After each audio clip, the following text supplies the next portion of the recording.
Welcome, everybody, to the next installment of The Games Industry is Dying. That's the new name for the podcast because I feel like that's where we're headed, the AAA industry anyway. With me, of course, is Hargeet this week. What's up, Hargeet? How's it going? All right, so first, I wanted to get out of the way that we actually have I guess this is still reversed. The Fanfest watch party is ready to roll, so I'm going to throw that link into the chat if anybody wants to sign up. There you go. So hopefully people can see Tell that. everybody what that is, by the way. So essentially, usually in the June showcase that Xbox does, they have a fan fest where we can actually watch as a fan community, watch the showcase together. Well, this year they decided, Xbox, that they're not going to do that, and so we decided to, as a community, let's create our own. So that is what we've done, and we will have the Xbox showcase and a whole bunch of fan activities afterwards. So we're trying to set up as much as we can, but there will be some raffles, some giveaways. There'll be activities, fun stuff that's going to be there. There's going to be some special guests. So see if you can get in. It's a smaller venue, unfortunately, because we didn't have enough time to actually book a larger venue. They're all booked. So, but we got what we got. So enter in if you want to come to LA and watch together. It's for US people only. So, but this time at least, and next time maybe if we continue to do this, we'll try to expand that. But for now, it's US people only, and yeah, you'll have to get yourself to LA and accommodations, all that. It's on you. Travel's on you. But we'll have the facility. We'll have some food. We'll have some fun, and watch the showcase together. So it's a great thing that you guys are trying to do. I applaud it, especially when Microsoft has turned their back on FanFest. And I say Microsoft and not Xbox because I've heard some things that Xbox wants to have a FanFest, but Microsoft is sort of putting the kibosh on things right now. They're supposed to have some sort of FanFest around Gamescom time, but I don't know what they're going to do. So it's good that you, Ben and Ains and you are out there kind of spearheading this thing, trying to get this thing going. It's really commendable for sure. It's a good time, you'll be able to hang out with some cool folks, watch hopefully a good showcase, and hopefully see some games that won't cost too much. Who knows? We'll see. But we do have a couple of guests today that I have to sit here and, bring to your attention because one of them, of course, he's been here before quite many times now. Jake, welcome, my friend. It's good to have you back. You better accommodate me and announce my arrival. Yes, I will, for sure. And that other one is that blue number. We've had her on the show, I think, only one time before. But welcome back, Holly. Yeah, it's been a while. Yeah. Yes, thank you. It's good to have you back. Real quick, before we get going here, guys, I want to just check in, see what everybody's been playing this week. Start with you, Hargeet. What have you been playing? So I finally finished Assassin's Creed Shadows, so that's out of the way. I like how you said that's out of the way. Finally, I'm done with it. Yeah. Yeah, it because it drags. It drags became a on. chore. it just keeps going and going and going over 100 hours, and I'm like, oh, just end already. And the ending isn't even that good. So it's like, meh, okay, whatever. So it's somewhat disappointing. I'd give it a middling grade. It's okay. But unfortunately, it's not the Assassin's Creed of old. And maybe it's just my like recollection of it, and it's really not that good. But when I remember like Assassin's Creed 2 and the Ezio, the trilogy of Ezio games and Assassin's Creed 4 and stuff like that, I remember them way better than this. And unfortunately, this is just it's just way too much. Like the map is way too much, and there isn't enough. I think you were saying the same thing, Fonz. Like it's just wide open for nothing, right? And like, okay, that's cool, but why? So, anyways, it just kind of wastes your time.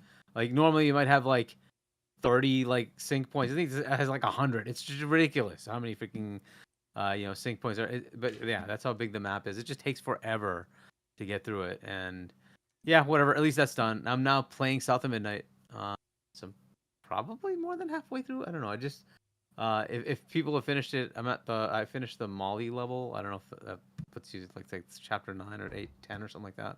I don't know how many chapters there are. So I think there's I think I'm getting 12 near or the end. 14. I don't know, something like that. Okay, so I'm getting close. But anyway, so yeah, I'm playing that now. But yeah. And then that one, by the way, is also just okay. The combat's like okay. The story's okay. It's pretty good, but like the combat in that is just meh. It's a meh, whatever. Yeah, no, I feel you. Jake, what have you been playing this week?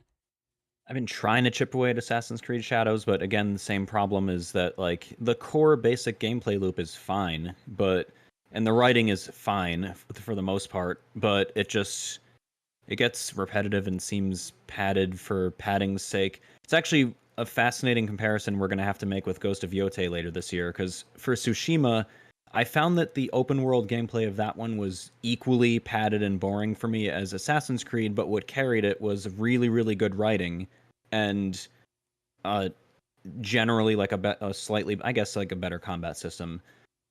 I expect Yotei to have much, much, much better writing. No disappointing endings like you just say Shadows had, because Tsushima's ending was amazing. Like that was great. But when I get sick and tired of playing Shadows, I want to finish that first, but I'm playing Expedition 33 and Trails Through Daybreak 2, which are both very good. Yes. That blue number. Holly, what have you been playing this week? I already know, but what have you been playing? I played a little bit of Schedule 1 the other day with some friends. Uh-oh. Did it rub off on you? Are you now smoking the dubage? The devil's lettuce? What are we doing now? Yes. I mean, that's the entry level, okay? Like, okay. We're doing the harder stuff. Oh, man. Holly, she's out here cooking it up. She's on the stove now. I was just playing the demo. The demo was actually quite long. I streamed it with a couple friends, and then I started Oblivion on Sunday. So, but I'm only gonna play that on Sundays on stream. But really, I tried a little bit of Towerborn today, just a little bit. But mainly I've been no-lifing Expedition 33. Like, I am absolutely obsessed and like think about it all the time. I'm like, I can't wait to go back and play more. I don't think I've had a game grip me as much since Elden Ring, which for me, Elden Ring is like, top tier, most excellent. So it's really nice to be surprised by stuff like that. Oh yeah. So none of you have tried Arc Raiders? I didn't get the freaking invited. quest. Yeah. I tried so hard. I tried so hard to get the. Yeah. I didn't get Marathon either. I was bummed. Just get it on Steam. I think you can just get it. You don't even have to like buy. You can just download it. Yeah. Really? Because I wish I'd known that 2 days ago, because I was really excited to try it. It seems really good. I heard it's decent for an extraction shooter. Yeah. Well, I mean, it's Smoking Marathon, right? So, and both of them are available right now, and it's Smoking Marathon, and they're both extraction shooters. So. And is Arc Raiders going to be okay? Is Arc Raiders going to be free to play, or is it paid? No, it's $40. Same as Marathon, but it's doing Yeah. better. It's well liked by the community, where Marathon isn't. It's very mixed over there.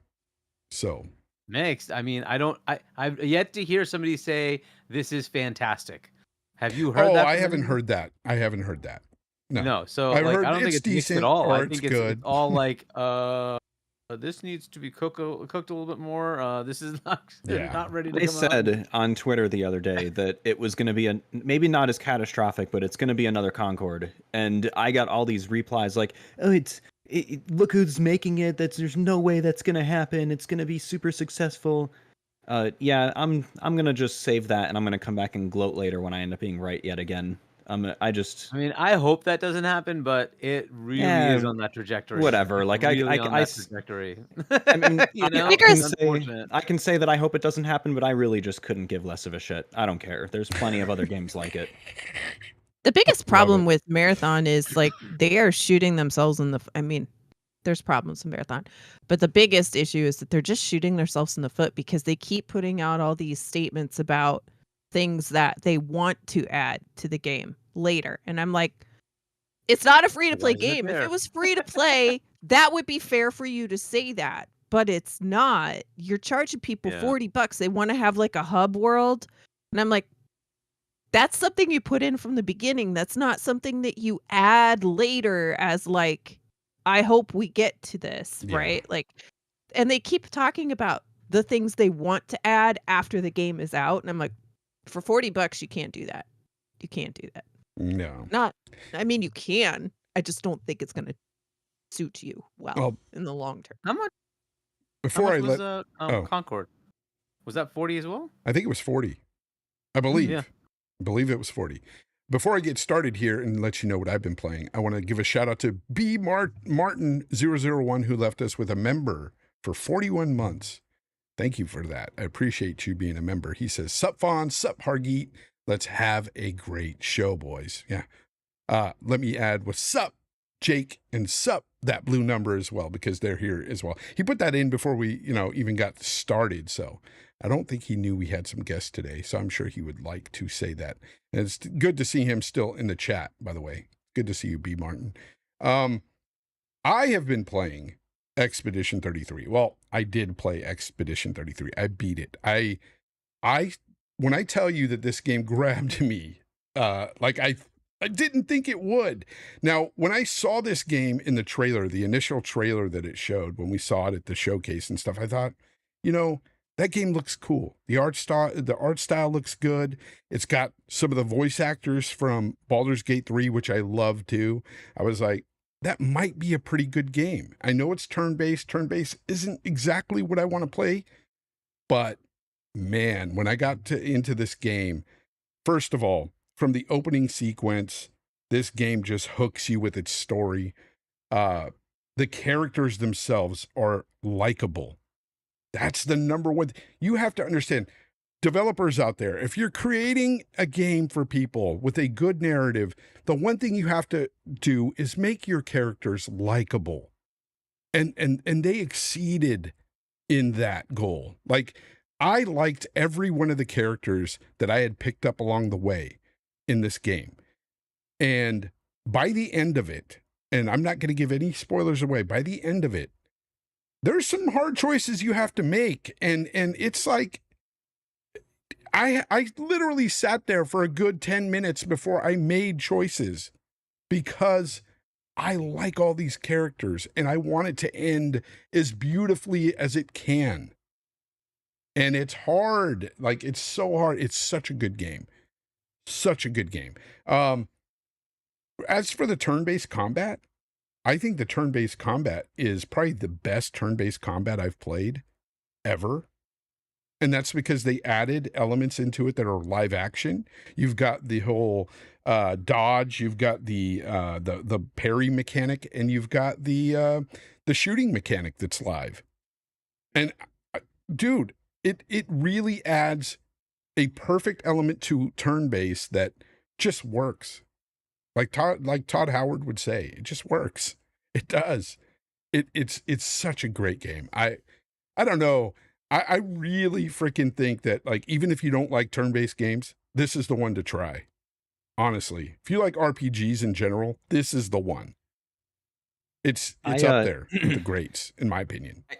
I totally sound like I'm being such a cranky, like angry person today. I'm really sorry about that. I promise go I'm not ahead. going to be like this Go with the whole ahead. show. But I agree with absolutely everything you said. I haven't gotten as far in the game, so I can't make a comment on the ending or the choices or anything. But what I can say is that I've been seeing people post online that, and anytime a new game comes out and is popular and well received, there's always headlines like, this game did this and this game fixed that. But I'm seeing people say that this game fixed turn-based combat, and that is just the stupidest thing I've ever seen in my entire life. Like, it's got a fantastic turn-based combat system, but like, I just played again for the 30th time Paper Mario: The Thousand Year Door, and guess what? That game has an active, attack system and parrying system, and that came out 21 years ago.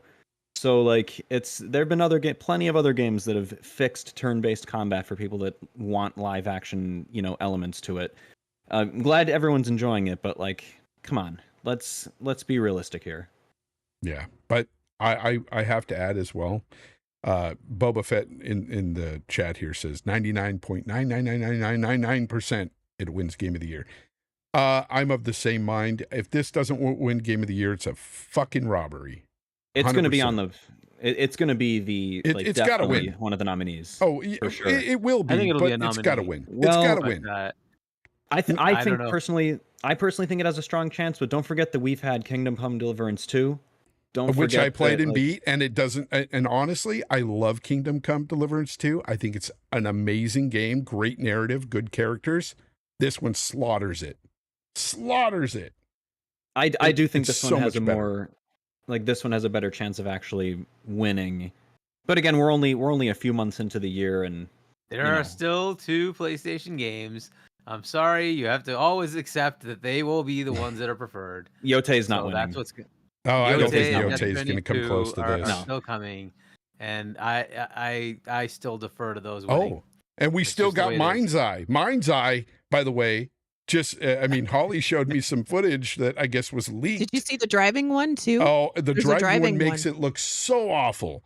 Mind's Eye looks like the new Saints Row meets like, I don't know, like the worst AI slop you've ever seen in a video game. The trailer for that game, when they showed it though, I was like, okay, this looks amazing. But the fact that we haven't seen anything until now makes me highly doubtful that it is amazing. But I want it to be as good as it looks, because it looks like everything you wanted, like Terminator, RoboCop, like Dark City, all that stuff, right? Like, it just looks like something that you want. And you're like, please be a surprise. Please be a surprise. And then I saw that I don't think it looked as bad as you thought it looked. I didn't say it looked great, but I didn't think. Plus, we don't know. Maybe that was an alpha build from a year ago. No. What did you think about when he's driving around and you hear that AI voice with that millennial speak going on? And I was cringing. I was like, oh. Well, millennials are such shit writers. I didn't turn on the volume. I only watched for the driving one. I only watched. You got to hear it, and you'll come away with going, this game is going to be complete shit. It sounds like Saints Row. I'm a 1995 baby. Millennials are shit writers. We're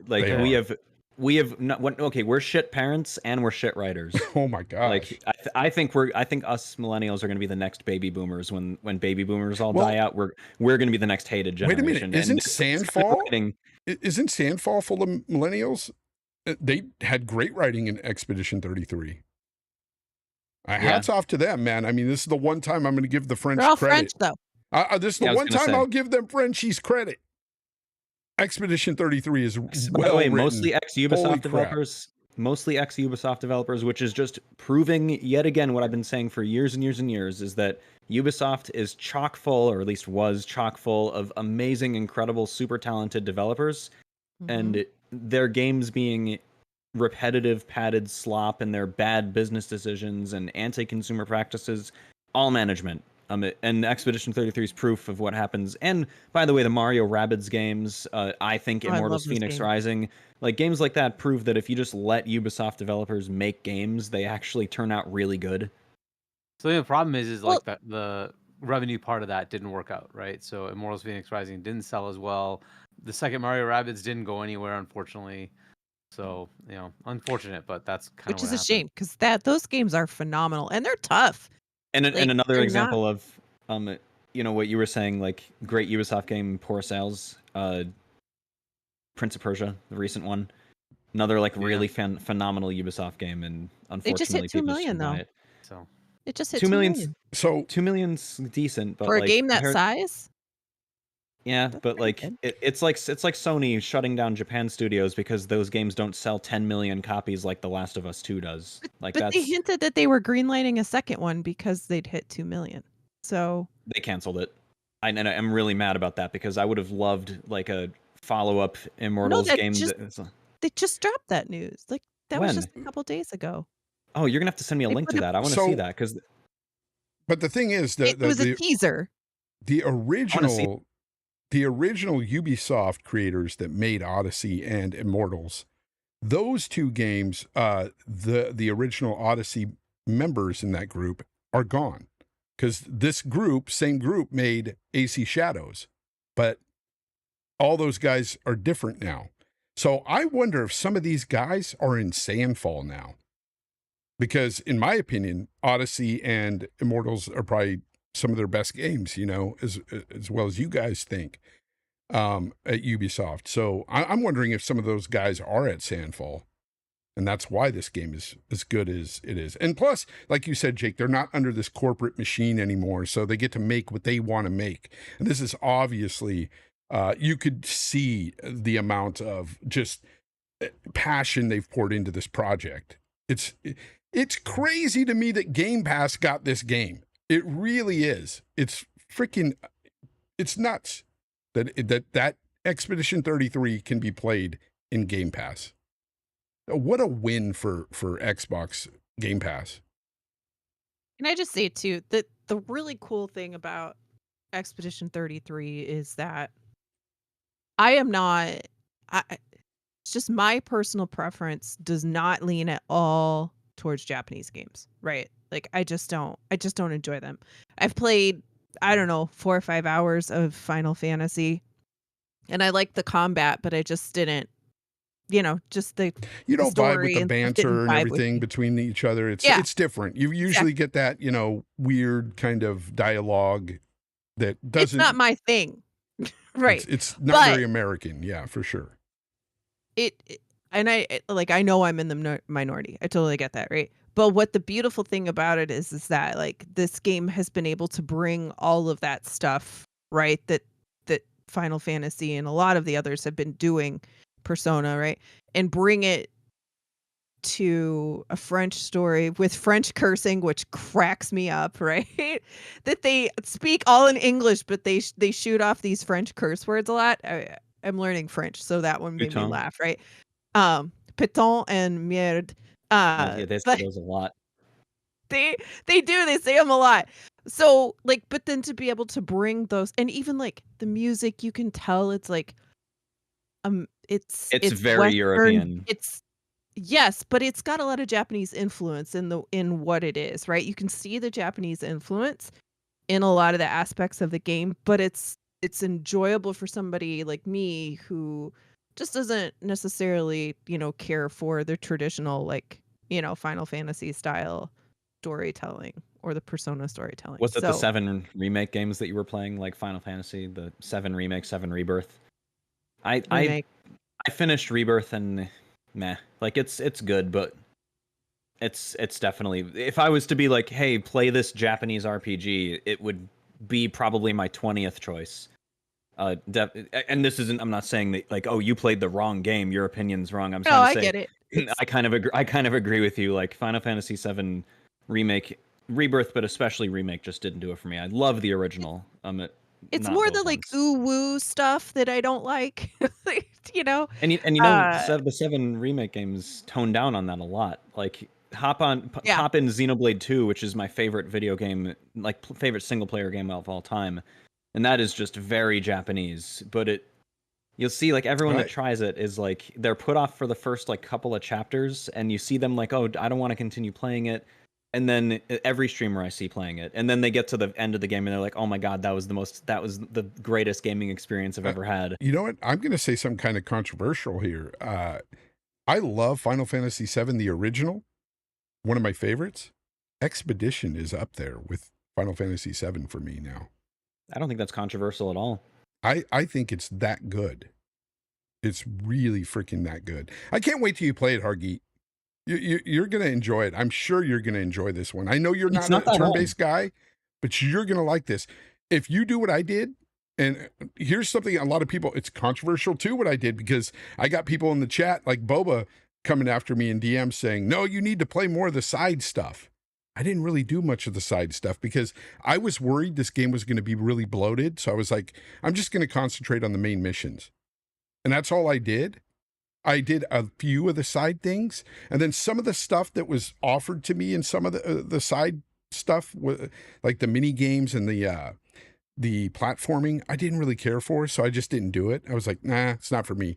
I just stuck to the main campaign, beat it, enjoyed this freaking story, enjoyed the character development, enjoyed how the characters just it was just so good. I can't say much more because I don't want to spoil it. But the overall story of the game is deep and it's really freaking good. And I can't wait till I can talk about it, because I want to have a discussion with people that have beat the game as well, because I want to pick their brains on what they thought, because it's a really deep ending. And kudos to Sandfall. It was amazing. So, yep. Anyways, just wait till you get to the end of Act 1, and your entire perspective will change on the rest. Then you're invested. You're like, oh shoot. The only thing I will say too, Fonz, is just real fast. Sorry. Yeah. Go ahead. One of the things about it too is that they did a nice job with because it's a serious game, right? It is. So you go in this world, you do all this stuff, and you come out of it, and you're in the open world, and you can kind of go do some stuff. And they put mini games in to keep it a little lighthearted, and there's humor in the game, which I do really like. It's good humor. There's endearing characters that aren't the main cast, right? Like Jestrels, right? They're very entertaining. But some of the mini games rely on platforming. Yep. And I'm not good at platforming. And I've done all of them except the volleyball one, which F that mini game, because you will want to pull every single hair on your body wherever it is out by the time you're done. It is the worst. But the Sandfall and their platforming doesn't hit the mark quite the way it should. Their platforming is very underdeveloped. So I just feel like I love the idea of the mini games. I don't even mind that they're platforming, but I kind of feel like their platforming isn't developed enough to really put in platforming challenges, right? You know what I'm saying? It's just underbaked, I think. You know what the thing is literally too? Yeah, go ahead. I'm sorry, go ahead. I was gonna say that's literally the exact same problem that I had with my 2019 game of the year, my personal one, Bug Fables: The Everlasting Sapling. Speaking of Paper Mario, that's another game, by the way, with a turn-based combat system with parrying, and it's really good.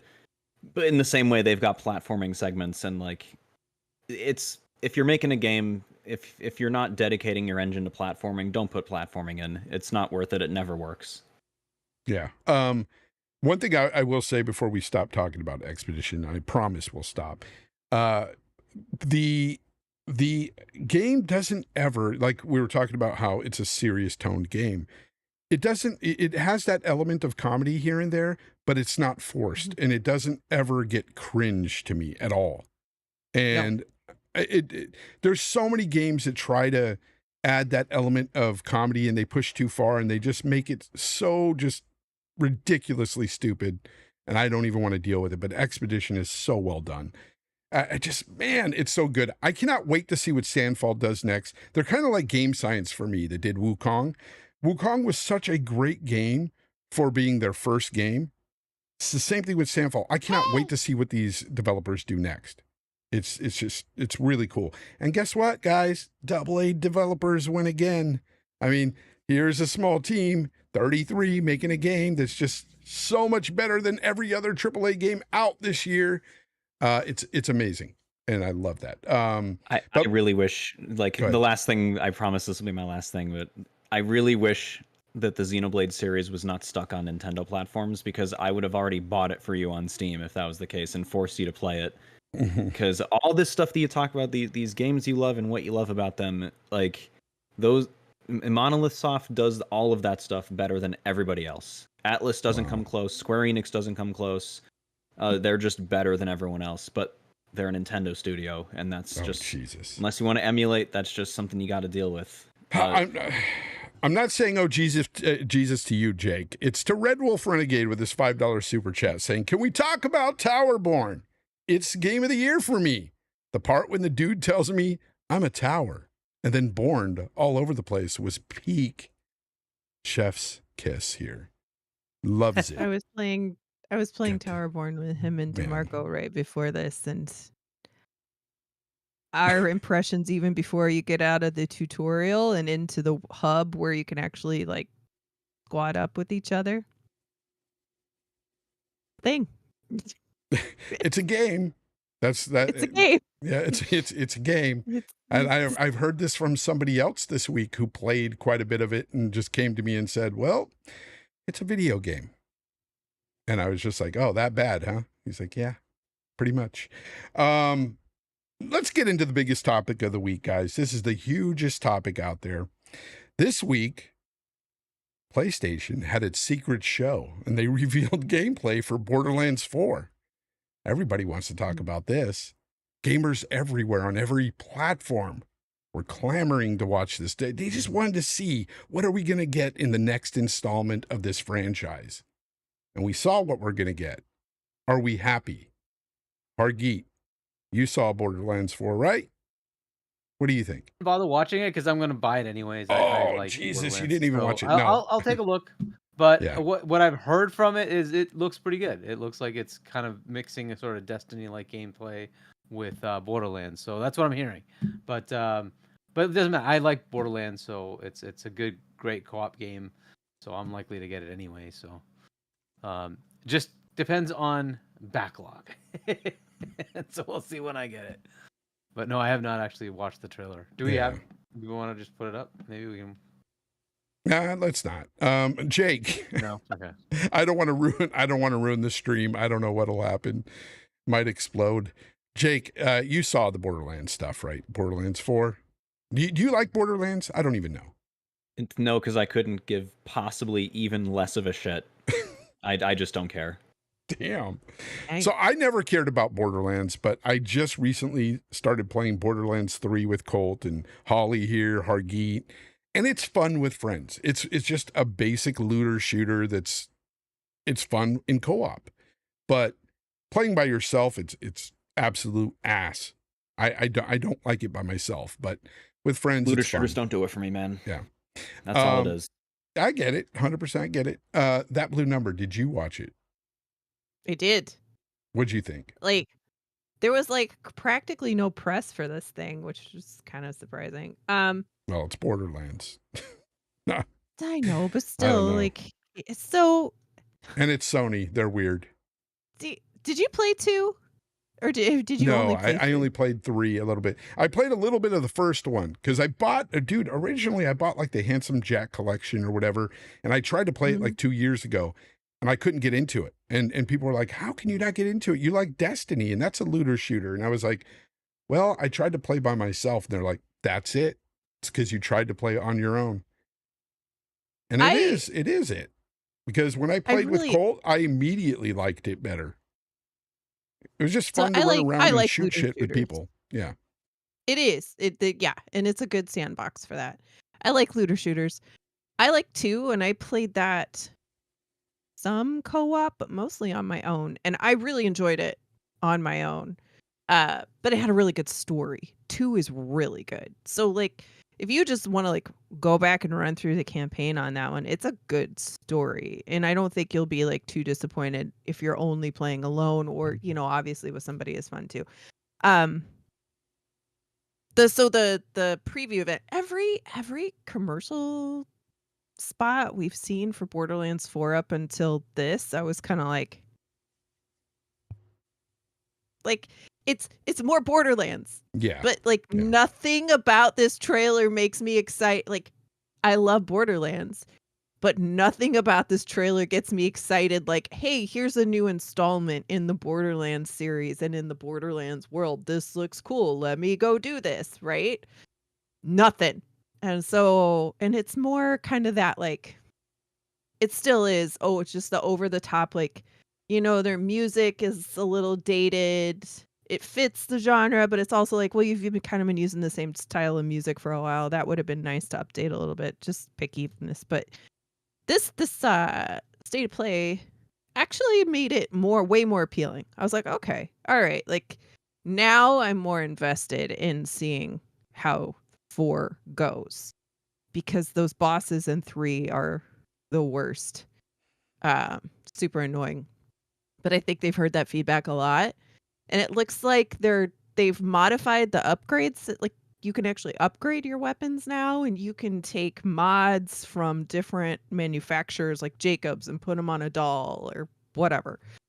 So I think they've kind of seriously overhauled the weapon system, which is good, because I think that game needed a little new spice, right? Yeah. Unfortunately, still had to watch Randy Pitchford pitch all of this to me. Good old Randy Pitchford. But good old creepy Randy Pitchford. I can't stand him. People, just looking at him, he's creepy. He's a creepy dude. It's not that. Like I always feel. I know. It's not that. Like he's just really disingenuous. I could totally go into this, but I'm still like mad about his whole approach. And yes, it was him. No matter how much he tries to like pass it off to Take-Two, but his whole approach to the Epic Game Store situation in 2019, yeah, screw him. I can't believe how cranky I sound this show. I'm really sorry. I love it. I love it. I like Evil Jake. I like Evil Jake. His Twitter persona is coming out today in the show. I was gonna say I'm gonna say my Twitter persona is on the show today. Yep. You're out doing Fonz. It's usually Fonz. That's I'm usually that grumpy guy, but not now. Speaking of being grumpy though, Titanfall Extraction Shooter has been canceled.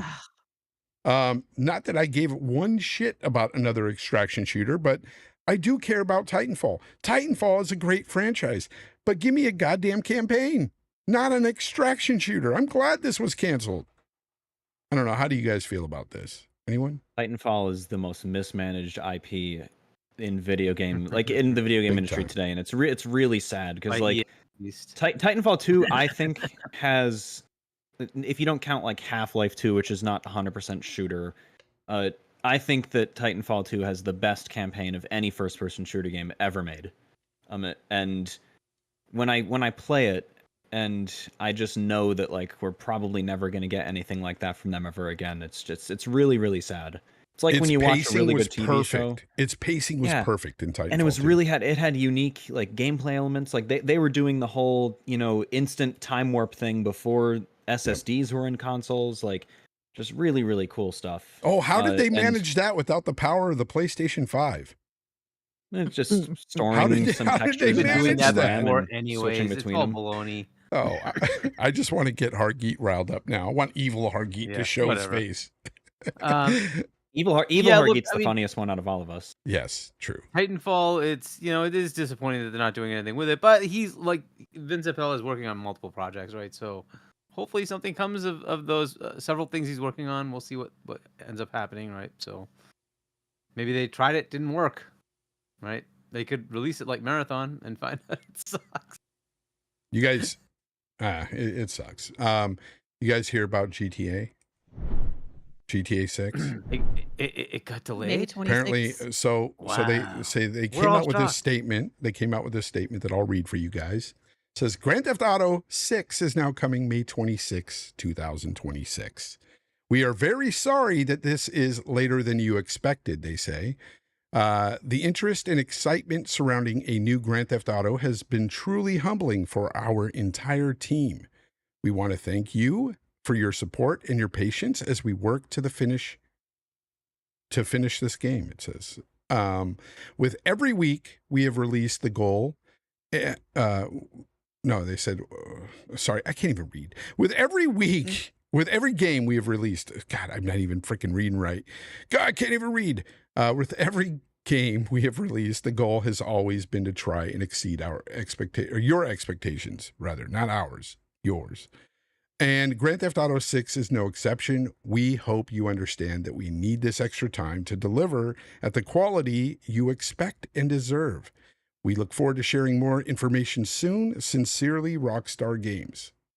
Did they ever say that it was releasing in 2025? Did they ever explicit? They did? Yes. Okay, never They mind. said it was coming 2025, and then they reassured their shareholders that it was indeed still on track for 2025. They just reassured them like a month ago. And now they're coming out with this and saying 2026, which is funny because... Go ahead. Was their fiscal year over? Like, what was their fiscal year? Because sometimes a lot of it is tied to that, because we did just cross May 1st. So interesting.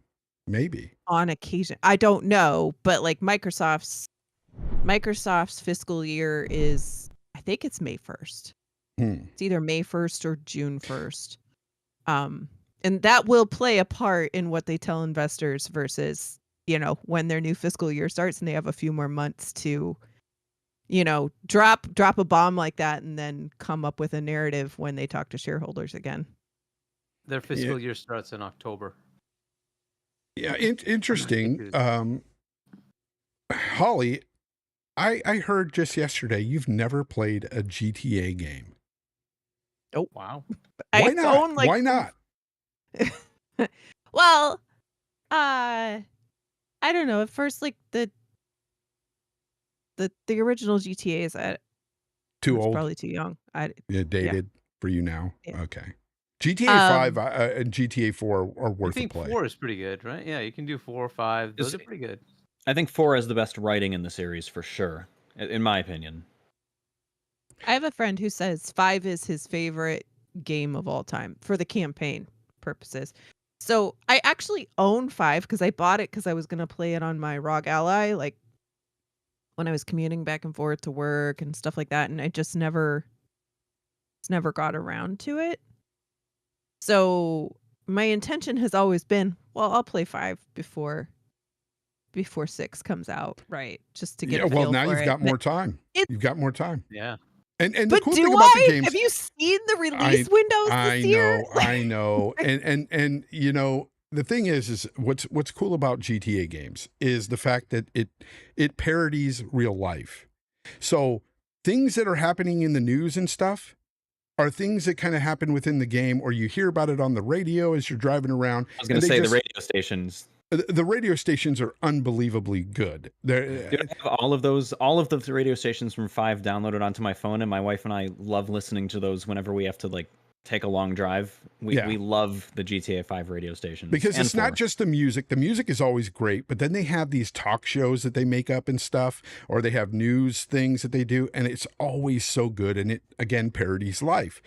And I love that about GTA. That's the one thing that I keep coming back to. And then the interactions with the world and the people within it are so much different than other open world games, because they're actually people that are talking to each other. You can interact with them. And sometimes, like there's times in GTA 5 where I would just stand on a corner and listen to 2 NPCs talk to each other, and they would have a full-on conversation about something. And it was just hilarious, and I would just listen to that and just laugh, and then kill them or do whatever, But that's the fun part about GTA is the fact that it's just parroting life, and I recommend you play that game and stream it, have fun with it.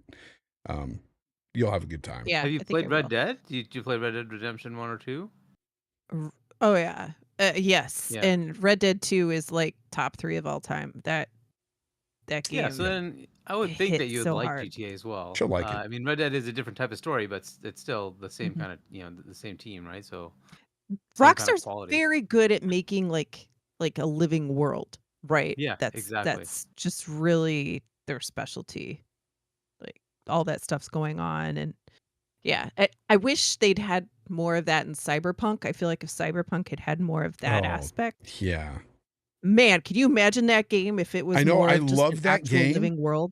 But the NPCs are like dead. They're dead inside. They don't really talk to each other, and if they do say anything, it's stupid. It's not. There's no real substance there behind the NPCs, and that's one thing I think that they don't It's a shame. have Yeah. going for the game. Yeah. Yeah. Actually, harkening back to Ubisoft again, speaking of another franchise of theirs that like was, in my opinion, fantastic at one point and then just was made just shitified and just was a shadow of its former self, and now we're probably never going to see it again. Watch Dogs 2 actually did a really good job with that. I mean, that's top 3 favorite Ubisoft game for me, and that's why Legion just really made me sad. But like in 2, for example, if you have your phone out and you're just like taking a picture of yourself, trying to take a selfie in like a background, like if there's an NPC walking by, they'll sometimes just drop in and like photobomb you, or put bunny ears behind your head or something and try to mess with you. It's like they did a pretty respectable job in that game, and I wish they would do more. I wish we'd get a true Watch Dogs 3. It'd be nice. Yeah, I didn't like Yeah. Legions at all. I couldn't play through it. I just didn't care for it. Hargeet, by the way, is putting down the community fan fest raffle. For Basically, people It's who like- you come in later. yeah, for people that are coming in now that haven't heard, there is going to be a fan fest of sorts in LA, and you can have a chance to win a ticket to get to LA, and but you have to pay your own way to get there, of course, but you can get into the fan fest. They have food, they have a watch party together, and they also have games and stuff to play afterwards. So they will be doing stuff I don't know if there. it'll be games, but we have events, right? Yeah, and then Events, you call them events. games, but like events, right? Yeah, It- we will it- do a lot of stuff. yeah. So that is the what he's throwing out there for the fan fest. That is cool that they're doing that, because Microsoft has turned their back on them. Anyways, Grand Theft Auto 5. I mean Grand Theft Auto 6. As soon as they announced it, way at the beginning, like when they said 2025, I immediately told Colt, I said, expect 2026, because it's par for the course for Rockstar. Rockstar is my favorite developer, and one thing I know from them is they always delay games. Always, at least twice. And so I expect another delay. Fully expect it. I don't think it's coming Yeah, I wouldn't March. say it's solid, right? May. I May think it's 26th. coming out in the fall. Don't Or think not it's May, exactly yeah. solid. Yeah. But I can tell you why it was May 26th, right? Is the weekend before is Memorial Weekend, so that's the Tuesday of Memorial Weekend. But they'll absolutely offer the Super Duper Deluxe Edition, which will give you the early access, so you can get it on Friday and play it through the entire Memorial Weekend. For those who don't live in the U.S., Yeah. we have a Memorial Day, which is recognizing our fallen heroes, and we have a Monday off, right? So it's a longer weekend, and so they 100%. Not only do I expect GTA6 to be the Time first for that. $100 plus game like base, they are definitely going to put out a $150 deluxe edition that gives you Yeah. like Super Duper 3-day Happy early Day, access. whatever edition. Yeah, exactly. And- You can and- get it on Friday. I'm just like, if it's 60 frames per second on PS5 Pro, I don't expect it to be, but if it is, maybe I'll consider it. But if it's 30 frames per second, then I'm just going to wait for the PC version. I don't care. I have 400 plus games on Steam alone. I've got plenty to play in the meantime. I don't know if I can hold off for a GTA. I can't do 30 frames a second, man. I just can't. Um, Not in a game like that. So interestingly, like, we have a console out there called the PS5 Pro that many are thinking that might get 60 frames in that game. I don't think so. I don't personally CPU think limited. so. It's going to be Unlikely. CPU It's limited. CPU. Yeah, that's what I But think. it could potentially happen. But it's very low % chance. I would think it would be 30 and 30. And I know that the argument that is probably going to pop up in the comments or the chat that like, oh, but Dragon's Dogma 2 was very CPU limited and that ran better on PS5 Pro. I'm like, yeah, Better because isn't it was 60. well, yeah, because it was That- GPU limited on base PS5. Like the game uses a lot of PS5's like acceleration and stuff. So But it doesn't regardless, hit the Jake, GPUs that hard, game but- does not have a steady 60 frames. Even on No, the not Pro. even close. But I see a lot of people like when I say that I expect GTA 6 to be 30 on Pro because of a CPU limitation. They always bring up Dragon's Dogma 2 as an example of a CPU heavy game that runs better on Pro, and I'm like, yeah, because it's GPU limited on base PS5. Like it's Interesting. That's the problem there. Rockstar, they know that like they have enough clout that they know that people are going to buy and play their games even if it's 30. They want their trailers and their gameplay examples to really wow people graphically. And not to mention, name one single game, new game, not remix or remasters or re-releases. Name one new game that they've ever released on console that has ran above 30. Just one. It doesn't happen. Yeah, exactly. But They like want people to double double dip for the PC. They want like people to double double dip for the dippers. PC Yep. version. Yep. Exactly. So they're going to save higher than 30 for PC. Go ahead, Holly. How You were long gonna is say it going to something. be? How long is it going to be after console launch before? I think 6 to 12 months. I think 6 to 12 months. Like Red Dead Redemption 2 Why is do they do basically that? exactly a year because they want people to double dip. Double dip? Like you'll dip? see their That's excuse it? is That's the sole reason. that's the sole reason. Yes. Their excuse is always like, "Oh, we want to release the game on platforms where it's going to make the most money." Well, then why is it releasing on would think PlayStation and PC would be Xbox first. first? Exactly. Yeah. Why is it releasing on PlayStation and Xbox first and not PlayStation and PC? Like if it was because they wanted to make the most money up front, they would focus on those platforms and then Xbox and probably Switch 2 get it later. It's because they know people they desperately want their GTA. They're gonna buy the 30 frame per second console version, and then they know that they're gonna come back in droves and buy the PC version later. That's the only reason they do Well, it. That way. there are some PC players out there that strictly only play on PC, so they're going to wait, of course. But there are those PC players that do have some FOMO, like me, that will play it on console first and then buy it on PC later if they love the game. This is I don't what think I would play it twice. So for me, it's I choose the platform, and I'm probably just because of the sheer amount of games, I probably will just wait for the PC version. Because like you, Jake, I don't know if I want to do 30. I have a 4090. If it offers a 60 frame per second mode, I might consider getting the console version if I can play it at 60. Yeah. But if it's 30 only, I'm gonna wait. Good at all? Because like the beauty of the Rockstar games is they push the envelope on graphics, and that's why I'll right? double dip, Hargeet. That's and why like, I would do it. If I want to get that, I'm just gonna wait. I don't see the point at this point. I don't want to go back to 30, right? If the game is like, that's what I've been doing up to now. If the game's 30 on console, I just play it on my PC. And like, if that's what's gonna happen with GTA, sorry, I'll just wait a year. Like I do that with PlayStation games, anyways, right? It's like fine, I'll just wait the year. So Ghost of Yotei comes out, I'll be waiting until it comes out on PC. So I've seen some people about a year.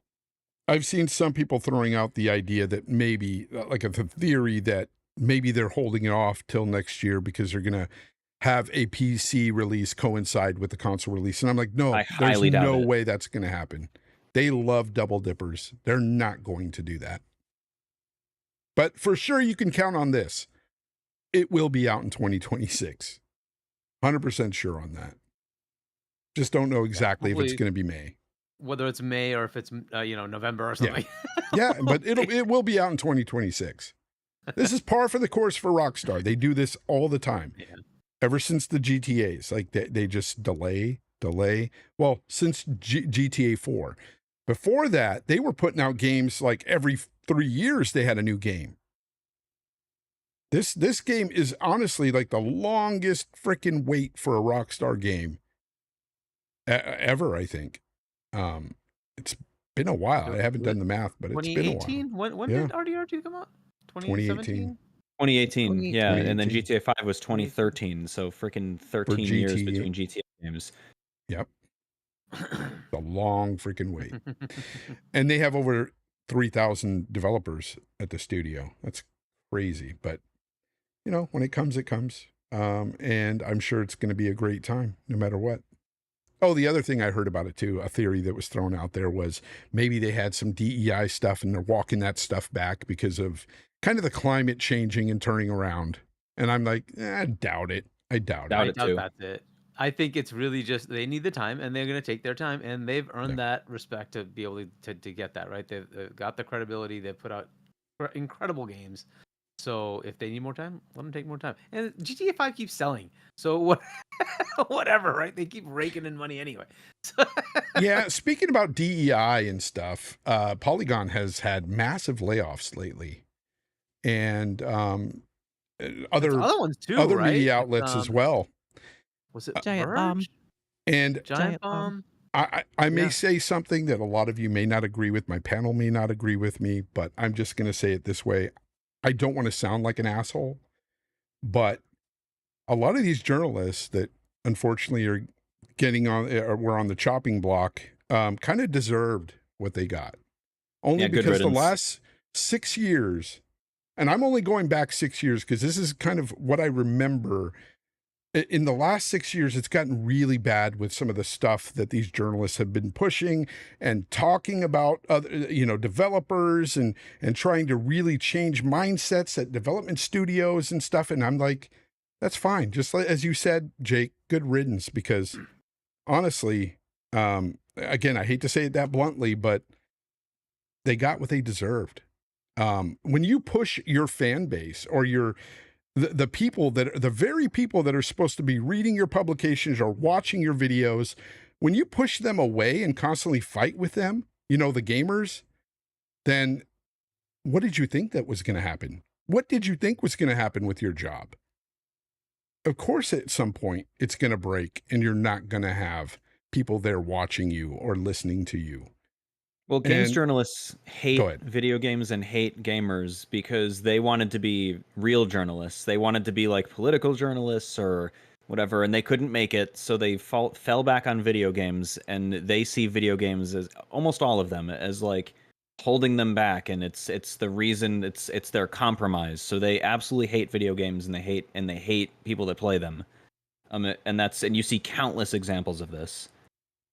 Yeah, I go to video games to escape the realistic bullshit you have to deal with day to day. I don't go to video games for your politics, your ideologies. I don't come to video games for that. Now, if you want to parody things and make light of things like GTA does, I'm fine with that. But when you get kind of preachy and in a video game, that's where I draw the line. And these journalists were pushing that narrative, and we're pumping that up and constantly fighting with gamers that were against that. People like me. And what did you think that was going to happen? What did you think? Like, if you're going to constantly argue with your readers or your viewers, you're going to lose subscribers. You're going to lose people watching you or listening to you or reading your publications. So it's, I don't know. That's how I feel about it. Holly, what do you feel about this? I think the games media is sort of a testing ground or a foreshadowing for what happens to mainstream media. Because it's all media at the end of the day, right? And it's all reporting, different types of reporting, different journalistic integrity at different levels as well. And I think, we kind of see what happens with like what's happening with games media now, I think is, like I said, like a foreshadowing, right? Because we saw a lot of pushback against games media for a while now when content creators got big, right?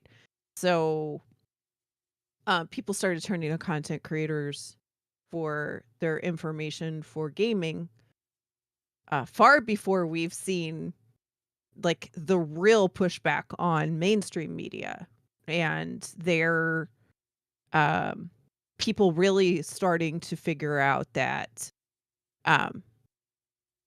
there's some skew either way, right? There's Mhm. some skew in what journalists are telling you on your local news channel, which you've always been told is the utmost epitome Yeah, of it's gospel. It's non-biased journalism, right? Yep. And it's just not true. So we saw it in games media first, and now we're seeing the uprising and the extreme pushback right in mainstream media. So I'm not surprised to see this happening because content creators and YouTube and influencers and even, even media companies like let's say, or publishers, right? Like Microsoft, right? They don't just give it to games media. They give it to IGN, the IGN first for Outer Worlds 2, because like it or love it, it's a huge platform. They have lots of followers and they know that they can put that there and it'll get a one lot of of the views. last huge outlets, mind you, Yes. for gaming. Yeah. Yeah, I would agree. Right. But beyond that, they work with content creators and streamers more than anything, right? And I feel like in this day and age that those people are reaching a broader, more mass audience than an actual IGN is. Because I don't know the last time that I actually watched an IGN review for a game and took it as gospel. And I'm not picking on IGN specifically, right? Like you could say GameSpot too. They're just kind of the last two big ones, right? That get stuff. And even IGN is quite a bit bigger than GameSpot. But I turn Okay. to streamers that I watch, or I turn to content creators, Colt, right? Like, and others, Skill Up or Luke Stevens, or, there's a whole list of people that people tend to turn to a lot. And it's a mutually beneficial relationship. But the trick there is, right, is that you have to know who you generally agree with on the most part. And that's okay because it's like, it's an informed bias, right? Like, that this person likes the same type of games that you do typically. So it's okay to go there and figure out, did they like it or not? Because chances are I'm going to feel similar. And the IGN just doesn't give you that when you have one reviewer who may have some political underpinning behind why they do or don't like something. Maybe, maybe not. You don't know. And I really feel like the only way for them to sort of course correct on those things, like the fact that Concord got a 7, right?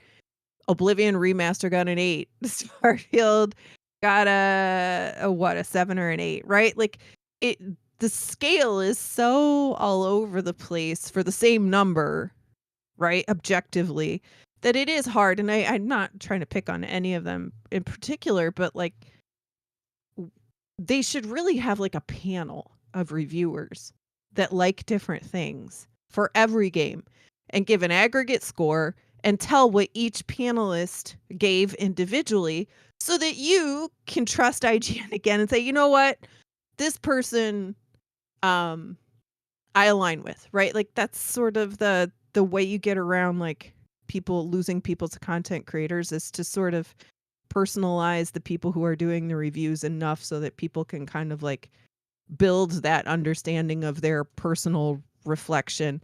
And there's a difference between liking a game or like there's plenty of games that I really enjoy. I know they're not a great game, but I really liked it, right? But I know it's not objectively a good game and that's okay. Mm-hmm. But I don't know that all of that is going in. Anyway, that's a long rant on all of that. But it is like all of those are reasons why you see this happening. And the rise of YouTube and even like, X streaming and all of that stuff is really giving people voices. Yeah. that Content didn't have it creators before. are just more based, honestly, than these so-called journalists in gaming media. I'm sorry. Right. They're just way more based. I agree with everything you just said. And I do want to just add a little thing that's only semi-related. I absolutely despise IGN for ruining that 1 to 10 scale, because to them, 7. Everything's a 7. Yeah, IGN is the reason why everyone Oh. looks at 7 and thinks that means the game is bad. When like, hello, that's literally 70% of the way to a perfect score. To Perfectly perfect, said. right. I absolutely hate that. Like, a mid game that is like meh should be like a 4 to a 6, not a 7 to an 8. Sorry, I hate Well, IGN for doing that. and it's objectively fine to say, I really enjoyed this game, but as a journalist, I can't give it a 7. Like, because I know objectively against other games that have ranked a 7, it's not there. It's a good popcorn game, right? But like you can't give it a score based on just your personal enjoyment knowing that it's not a good game. I Yep. feel like there's a It just seems like right? anything now, if it's not an 8, it's not good. As you Right, know, which is it's so ridiculous. dumb. Yeah. The aforementioned Xenoblade 2 I mentioned earlier, like that game is, like I said, my favorite single player game of all time. That game left me in like a deep depression for 2 weeks after it was finished because I just wanted more, and there was not, the story was done. And even then, I can't objectively give it more than like a 7 or an 8 because it has plenty of problems that. Right. But 7 to 8 in IGN scale is crappy, and I hate that. That needs to change. And Metacritic picked up on that because then they give like they make anything like below 6 red. It's just I wish that would change. Hargi, what do you have to say on this topic? So, Polygon? I mean, not that we need to delve too much into this, but No. look, essentially, money is money, right? If you don't have an audience, whatever you're selling is just gonna go, and that's just the way it is, right? And there was a time where people were getting funded to do these kind of things, and well, that funding ran dry, and that's kind of just the way it is. And so either you change your product to match what is acceptable to the consumers out there, or this is what happens, right? So this was inevitable, right? It was skewing way too much in one direction. And I don't like skewing way to the other direction either, right? It should be just kind of balanced. Just tell us what's going on. But unfortunately, media became much more about opinions of things instead of just things, right? Mm-hmm. Hey, so-and-so did this, right? Oh, evil Microsoft increased the price instead of Microsoft increased the price. Just simple things like that. You don't have to change it. This is what happened, right? And that's news. And that still happens, by the way. People out there that still do that. That's great. But there's enough we of can them talk some shit if we want to. Exactly. But then people who are engaging, they want that, their side thing, which is fine. But eventually it becomes like numbing because you don't get what you really want, which is what's actually happening to my gaming or whatever the topic is, right? If it's just this weird thought process that you have and it's not realistic as to what's actually happening, and that ultimately it lends to you go away. And a lot of what we used to get from people like a Jeff Grubb or something like that is rumors, right? The rumor mill. So, and if you're an actual journalist, you really can't do that. You can't put that out there unless it's substantiated, right? You can say, I heard something. Cool, but if you're technically really a journalist, you're not doing that, right? You have to have 2 sources that confirm that what you're saying is actually valid, right? And so if you're doing true journalism, that goes away. But what do people want? They can say they don't want rumors, but of course they do. Everybody wants the rumors, right? And that's what they engage with. And so that, but they get hung on a stake for a lot of that too, though. Fair enough. The instant something isn't exactly what somebody said, then everybody calls them a liar and all of that stuff. It's not even just about the rumors, though, Hargi. It's also the fact that, like, you can take a really good game. Many people, the gamers generally like it. It's a really awesome game. And there will be a journalist out there that will write a piece and interject some politics or some ideology within this. And, exactly. And that's what pissed off a lot of people. Yeah. But Polygon did that discussion a lot. is better done at this level, right? Because we are not journalists. We can just opine about whatever we want, right? And we're not held to any standard. But if you really are a journalist, you are held to a standard, and then it becomes a problem. Now, like Colt's in the chat, he gets held to that standard even though he's not a journalist, right? And it's like, well, why are you holding him?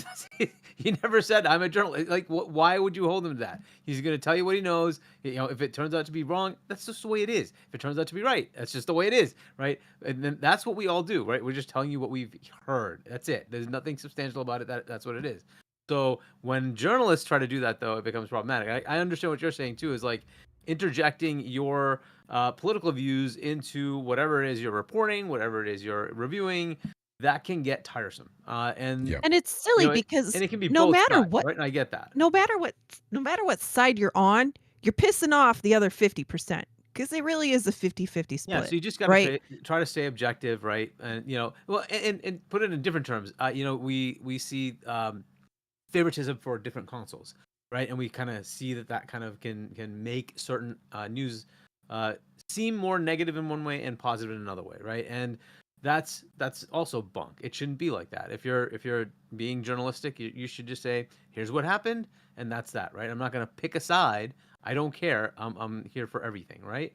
And that's tough to do. It is. We all have biases. That's just true, right? But if you want to play that game, you have to kind of, be level about everything, right? Which is why it's easier, like you were saying, Holly, to engage with somebody that their bias is this, right? If I'm going to engage with somebody that's an Xbox fan, I know what they're going to tell me, right? And if I'm engaging with a PlayStation fan, I know what they're going to tell me, right? But I know that bias ahead of time. When I'm going to a journalistic outfit, I'm expecting just unbiased. Here's what's happening, and that's very annoying when it's not there. It's still there though. I want to be clear that there are still people doing it right. There are unfortunately enough people that are not doing it right, and that becomes the problem, and it starts to tank the rest of it, right? It only takes one or two bad people in an organization to kill the rest, right? It could be 90% good, and that 10%, they get the noise and it kills everything. And it's sad, but it is reality, right? So I hope that doesn't kill the industry for gaming media, but we'll see what they do. But hopefully they'll learn the lessons here, and then just try to be. You can say opinion and just say opinion here, right? Separate, right? It's been years and years and years. I don't see them ever learning their lesson. Yeah, and that may be the case. I don't like seeing people lose their jobs necessarily, but I'm praying that Kotaku is next. Well, there's consequences for your actions. 100%, right? 100%. At anybody's job, yeah. Mm-hmm. Some have more leeway.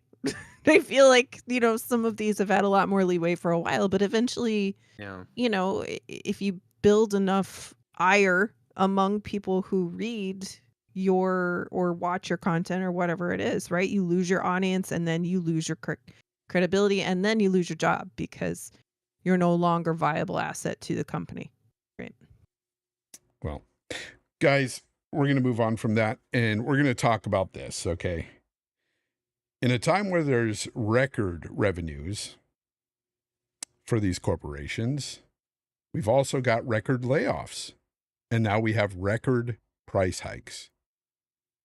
The gaming industry is freaking not in my over 40 years of being a gamer and just watching every generation unfold and even blow up in the mid 80s, early 80s when we had the gaming crash.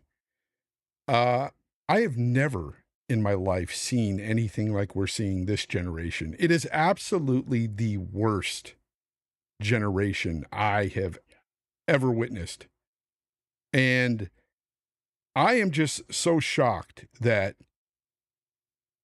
we still have so many defenders of these corporations, and we have people that speak for them on behalf of them and constantly put themselves not as consumers anymore, but as some sort of they're a part of the business and they want to talk like they're part of the business. And you're not, people. You are a consumer. You are the gamer. I'm so sick and tired of you guys constantly defending these corporations. I don't care if they're your favorite Xbox, PlayStation. I don't care if they're your favorite freaking platform. It doesn't matter. At the end of the day, what matters is your wallet, my wallet, the consumer's wallet. We should not fucking sit here and defend these corporations every time they gouge us. And right now, yes, we are getting a gouging. We are constant. This is the second time, and I'm going to go on a rant here because I'm pissed at this, because this affects everybody. I don't care if you say, I'm on PC, I got CD keys. Well, guess what? Your CD keys is going to go up by that little bit much more, per game, because all the games are going up. I am pissed off because it affects us all in this industry and all of us gamers. It doesn't matter where you play. And the thought process from some of these guys, I see Sony guys laughing at Xbox guys going, haha, you got $80 games. What do you think's going to happen to you?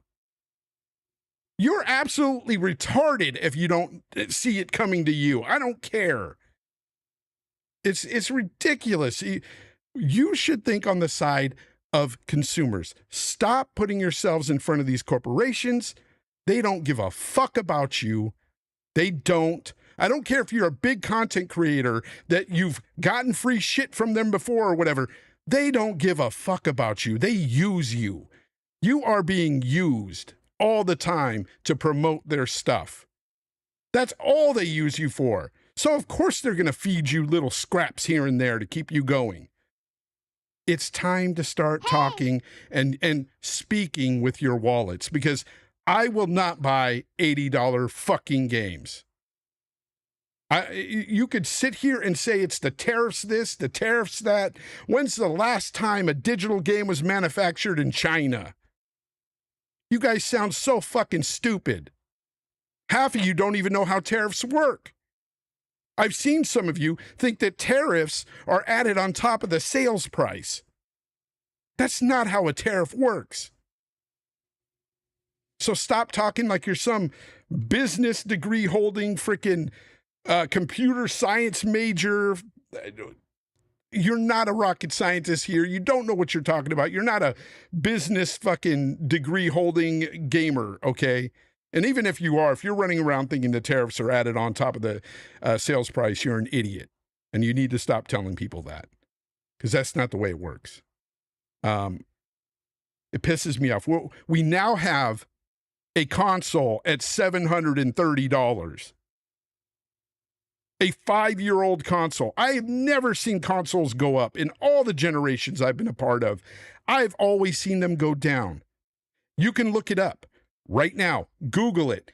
Look up the price of the chips that are in these consoles. They have gotten way cheaper now than they were 5 years ago.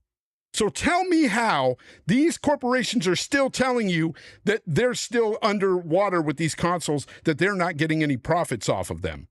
I don't fucking believe them. Hey! The chips are cheaper now than they used to. We used to get mid-gen consoles that were not like these upgraded consoles. We used to get these mid-gen consoles in previous generations that were cheaper because they saved money because the chips were cheaper. That's how it works. They're lying to you. I don't give a fuck who you love in this industry. Xbox saying they're losing money. Maybe they were at one time, but they're not fucking now. And at $730, you know they're not losing money anymore. I don't know. This is how I feel. I'm pissed. Please, Hargeet, say something on the matter. I'm going to explode. There you go. You were right that nobody was going to top him on the anger scale today. I'm pissed because it affects us all as gamers, all of us. Oh yeah. Yeah. So generally, they do a nanometer shift down, right? And that's been something we've been able to do a lot over the years. They're down to a level where it's getting tougher to do, so it's likely cheaper. And I know they kind of refreshed a bit, right? They did an update in the middle, in the last couple of years to kind of make the console a little cheaper. However, they were still taking a bath, so I get what they're doing here. They're basically saying, we're going to use this excuse of tariffs and give you what the actual cost is. We just don't want to take a bath on it anymore. We're not going to pay you to buy our box. That's really what they're doing. Because this is global. It's not here. It's everywhere. So there's a reason they're doing that, and that's just because they're just done with taking a bath on it. And the costs generally do come down. I don't know if that's happening this gen because of so many stupid constraints. First, it was just supply issues because of COVID. Then it was, can we actually cut the APU down enough to make it cheaper? And unfortunately, that has not really materialized as much as they would have hoped. But that's unfortunate, and therefore they can't pass on that savings to you. But yeah, it's a shitty situation. I'm with you on the whole. We shouldn't be happy about this at all. Like, this is just crap. And the $80 game thing, yeah, thank you Nintendo for starting that stupid shit, right? So now we know that's gonna happen, and now it's just gonna escalate. If Mario Kart World is $80, is GTA 6 supposed to be $80, $70 or more? And like you were saying, Jake, right? I think you were saying $100. I wouldn't put it past them. Right? Hargeet, So who's gonna buy GTA6 who's gonna buy a Series S for $430 fucking dollars? Well, it's 380 for the base model, and then he has the No, for the 1 terabyte. terabyte. Who's gonna buy that? Who's gonna buy it for 380? Do they even make that I- 1 tera? I don't. Do they make that 1 terabyte anymore? I thought that one went away Is it- pretty I don't know if they- quickly. The black I don't one. know. It Isn't like the PS5? kinda You're talking went. about the Series X, right? Not the Series S. Oh, yeah. They No, changed it yeah. over to a white Series S 1 terabyte. Yeah, the white Series S 512 right now is $379. Isn't that the price of the 1 terabyte PS5 digital? Yep. By the way, that's definitely going up for sure. Technically, no, right? So the original launch digital console was $400, right? On PlayStation site, you can buy it. On normal retailers, it's not really there because they replaced that with the Slim, and the Slim is $450. So, and that's without the drive, right? So both of those are the same, but for some reason they bumped it $50, and that happened a while ago. I see it go on sale though, So- $379 a lot. Yeah, so and that's probably why this is that way. I'm sure they'll put these on sale as well, but they're just equalizing it, right? And the Switch came out at $450, Switch 2, and they're like, well, why the heck do we have to be at $300? And I think this basically is just going up the chain as they're seeing the financials now, and they're saying, look, your competitors are costing at what their cost is, right? They're not taking a bath on these. Why should we? It would, if it was working, right? It was saying, hey, you know what? We're beating the competition in console sales. They're nowhere close, right? They're nowhere close. So it's like, well, what's the point? So I get it from a business perspective. How is this From going to a help consumer them? perspective, How's this sucks. going to help them as a I don't business? think they care. It's I don't not, think they care. and it's not, and I have my explanation as to why they're doing it, even though it won't help. Let's hear So- it. Yeah, I don't think they care. I like go for it, Jake. No, you're 100% right. They definitely don't care, and this is gonna make, because I know there's a whole bunch of Xbox fanboys that hang out in this channel's chat, and unfortunately, you're gonna get mad at this. You see- I'm losing them anytime by we're not- I'm losing subscribers like you wouldn't believe, bro. Dude, I'm- anytime we like don't spend enough time talking about Xbox in a video, you get comments on these videos like, Jay and Hargeet are PlayStation fanboys. You guys pony aren't." botting. Yeah, it's called pony botting. And you know what? If they want to call it pony botting, so be it. If they want to leave my They never channel, listened so to be the it. show. I'm They never listened to the always show if they thought Hargeet was a PlayStation guy. I've always talked my truth no matter what the opinion is. I don't care if you don't want to hear it. I'm going to tell you what I feel. And this is honestly what I feel. I think it's all fucked up. It's pure greed, especially when it comes to these games. I'm sorry. These games aren't even worth $60. Most of them aren't even worth $60 in the AAA space. And they want to charge $80. It's not going to happen. So It's here's not for me. here's my explanation for what I think is going on here with the Xbox situation. First off, I think Sony's going to bump the price, because they bumped it in other markets a bunch, but they've been avoiding bumping the price of the PS5 in the US. They're going to do it eventually. So, but right now, like for example, like who in their right mind would choose a 2 terabyte Series X over a PS5 Pro, which is $30 less? You know, $30 to get the stand, and it's the same price. So, what I think is going on here is that Microsoft has realized that their subsidized hardware gaming division, Xbox consoles, is done for. Like it's died out, and they've realized that like they're not going to be growing that market. So lowering the price of the console probably not going to do anything. I mean, remember they had the Series S on extremely high sales in like 2022, even during other shortages. I was able to get one with 2 controllers for $250 as like a gift for my dad. So what Microsoft is doing right here is they know that they have a certain addressable market, because again, they're not growing it. Their subsidized console hardware division is done for. Their next hardware is going to be a different approach and a totally different thing. So they've got this certain size addressable market that's not growing right now. So what do you do when you have a certain size market that's not growing? Well, you're going to try and get as much money as you can out of that specific addressable market. So what they're doing here is they're basically, in the same way that the sun is going to get brighter and brighter and brighter before it finally like puffs up into a red giant and then goes away, they're going to just raise this price and essentially just let the Xbox Series consoles just kind of die out and get as much money as they can at you know, up front, and then next generation they'll try something different. But That's really all it is. I don't think it really has anything to do with tariffs. I think it's just that Xbox subsidized consoles are dying out, and they're just getting as much money as they can from the small market that they have remaining. How about that and the fact that it also makes Game Pass look more value-oriented and more enticing? Oh, for the $80 games? For the $80 Yeah. games. Yeah, until they raise the price of Game Pass again. Yeah, I fully expect them to don't know do when that'll this, happen, but get it'll people happen. within Yep. Game Pass, and then raise the price next year. And by the way, this is something that I'll Possibly, agree with. We know how much I argue with Nib on Twitter, who's like notorious article writing on Twitter PlayStation fanboy. But yeah, Microsoft has had a hard time growing Game Pass's subscription numbers. It's been stuck around like 30 million for years now. I think it's up 30% on PC Game Pass.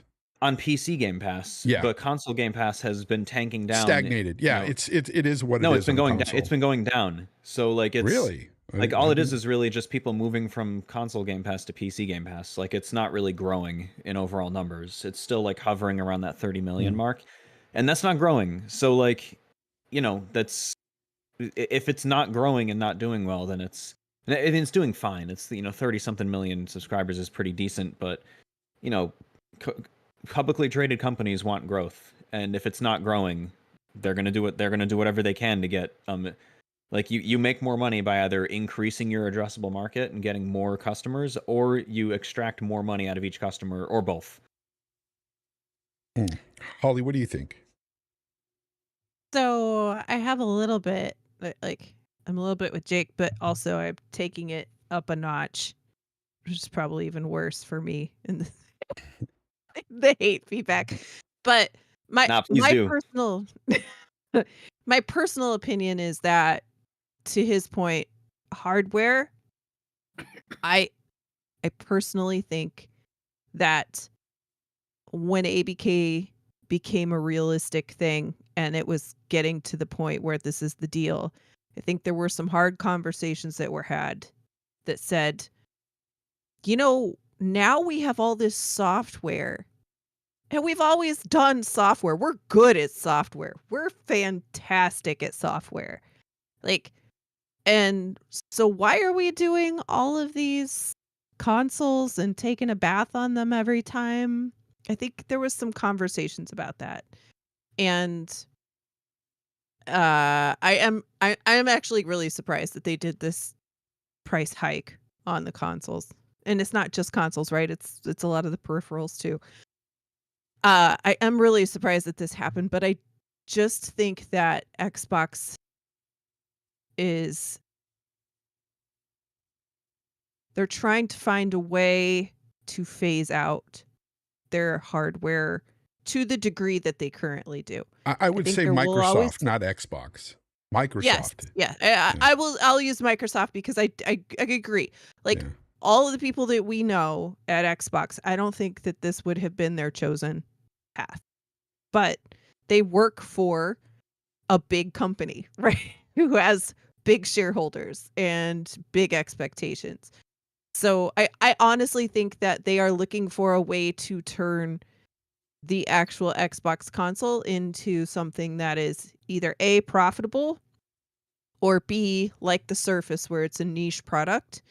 And they make it if you really want to buy it. But in all reality, we're a software company and you can buy all of our games anywhere that you want to play. And on top of that, we are dedicating a lot of our time and our hardware people to creating the best cloud experience that you can get to. Like shooting for that GeForce Now Plus, right? Because so that they can say, consoles are expensive, mom and dad, right? Because even the Switch, which is going to be the cheapest next gen console, $450 at a minimum, right? But the new PlayStation and the new Xbox are not going to be anywhere under $600 or $700 at a minimum, right? So I think, they're smart in the fact that they're really working hard on being on LG TVs, right? That's a new thing that just came out. The Samsung TVs, the Amazon Fire Stick, because people like you and me and the serious people who buy hardware, have hardware, we're going to play on a PC, or we're going to be willing to invest the extra to buy one of these super consoles or super expensive consoles, either way you look at it, right? But parents buying for their teenagers, or even like a lot of the guys who are just casuals who play once a month, once every 2 months, or they get on Call of Duty with their friends a couple times a month or something like that, right? Having your TV and just buying the $90 wireless controller, why wouldn't you just do that, right? It just makes sense for them, and pushing this as an Xbox and having Game Pass being available through that, all of that, very low barrier entry system. It might not be huge right now, but I think that they're building the platform for that, right? That's my opinion. I think, and then of course, if the next Xbox is really a Steam box or whatever you're going to call it, right? I think that that's even more how they get out of having to cater to an Xbox hardware platform. Yep. Because now that they can migrate people over to Steam, over to a PC-based system, and even, remove more and more of those people who are dependent on the hardware currently. That's my opinion. And just to that's further And- prove good, that you're yeah. right, that they're definitely pivoting, guess who's currently the largest publisher on PlayStation right now? Xbox. Right. Well, of pre-orders, right? And But one yeah. more thing too, real fast, sorry. Hargy. One more thing about the whole idea of, tariffs did this and all that stuff, right? I don't think it's tariffs. But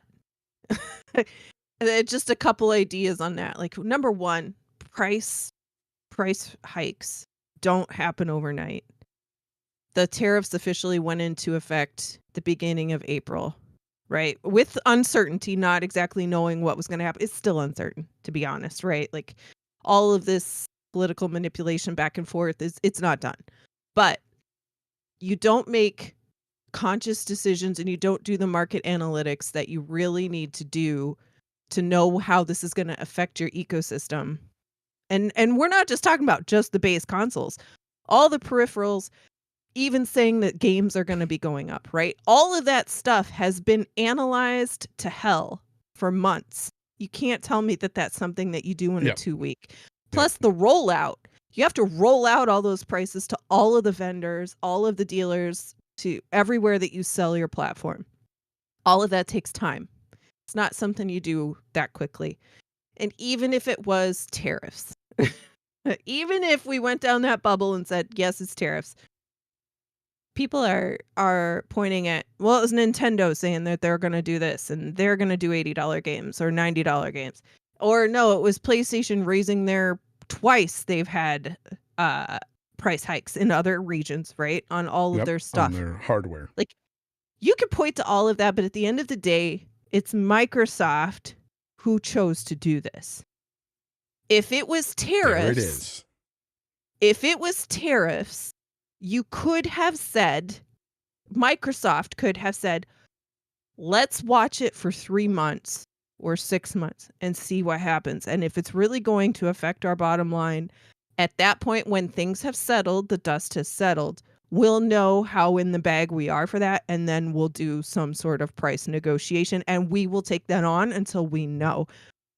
But that is not the consumer company that Microsoft is being, right? If you're going by the matrix of tariffs were a factor. So You're it's 100% Microsoft right. that chose Thank to you for saying that. It was a You worded that choice. better than I ever Holly. could, and I generally find myself good at wording things, and you worded all that way better than I could have. It's a choice. At the end of the day, what Microsoft chose to do, they could have chosen to be the heroes in all of this. They could, even if they upped And the they could have prices. put a statement out about it and we would have been like, yeah, you're right. They That's could so have. great. Thank Okay, you. so let's say, for the sake of argument, the tariffs, the imports from China, the consoles, they go up. But the games, you could have been a hero with the games and said, guess what? We're not touching the games. Because it makes no sense to touch the games. Absolutely. Well, they're also doing it globally. So And it's global. It's not even just in the US where the tariffs are being applied. It's globally.